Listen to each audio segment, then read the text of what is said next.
पूजा पाठ, धर्म कर्म, अध्यात्म, रामायण, गीता, भागवत स्तोत्रों के मूल पाठ को श्रवण करने के लिए जुड़े हमारे इस चैनल से।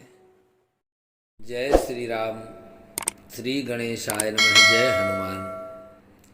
आज इस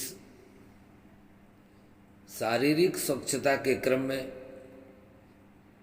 यंत्र मंत्र उपासना के जो अद्भुत प्रयोग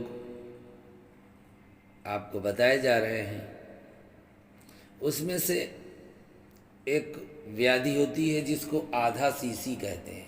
बहुत से लोगों को सूर्योदय के बाद से आधा सिर दर्द करने लगता है और फिर वह एक दिन नहीं करता, वो फिर हमेशा दर्द करता ही रहता है।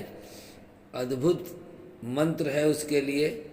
आधा सीसी की यह पीड़ा को छुटकारा देने के लिए कोई भी जन कल्याण की भावना से इस मंत्र को सीख कर सकता है, इस मंत्र को ले सकता है। और इसके दो मंत्र हैं, दो में से किसी एक मंत्र का चयन कर ले। पहला मंत्र है, वन में ढाई अंजनी, कच्चे बन फल खाए, हाँक मारी हनुमंत ने, इस पिंड से आधा शीस उतर जाए। दूसरा मंत्र है, लंका में बैठ के माथ हिलाए हनुमंत, सो देखी के राक्षस गण पराए दुरंत। बैठी सीता देवी अशोक वन में, देखी हनुमान को आनंद भयो मन में। गई डर विषाद देवी स्थित दर्शाए। नाम ले लीजिए जिनका कहना है, उनके सिर की व्यथा पर आए,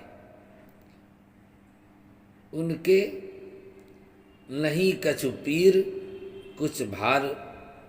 ऐसा मन में विचार करके इस दो में से कोई भी एक मंत्र आपको हम लिख करके उसमें देंगे, तो आप इस किसी एक मंत्र को साधना विधि बताते हैं।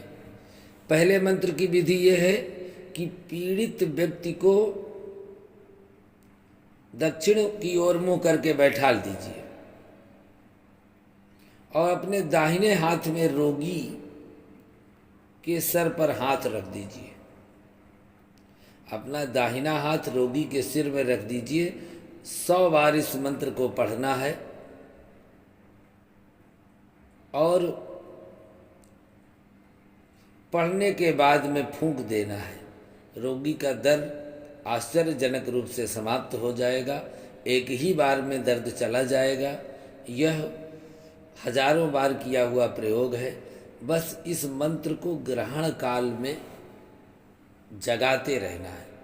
जब सूर्य चंद्र ग्रहण आवे तो 108 बार जप लीजिए, और जब प्रयोग करना हो तो किसी के ऊपर भी दक्षिण मुख बैठाल करके उसके सिर पर दाहिना हाथ रख करके 100 बार मंत्र पढ़ेंगे और फूंक मारते जाएंगे तो आश्चर्यजनक रूप से रोगी का सिर दर्द ठीक हो जाएगा।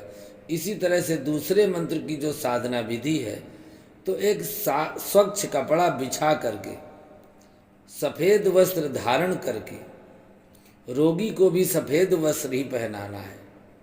दक्षिण की ओर पैर करके लेट जाए, फिर उसके भाल पर चंदन लगा करके स्वयं के हाथ से मूंगा की माला ले, इस मंत्र का उच्चारण करके केवल 7 बार ही पढ़ना है। मंत्र के जो खाली स्थान है उस पर रोगी का नाम लेना है, रोग चला जाएगा, इसमें कोई संदेह नहीं है। जय श्री राम, जय हनुमान।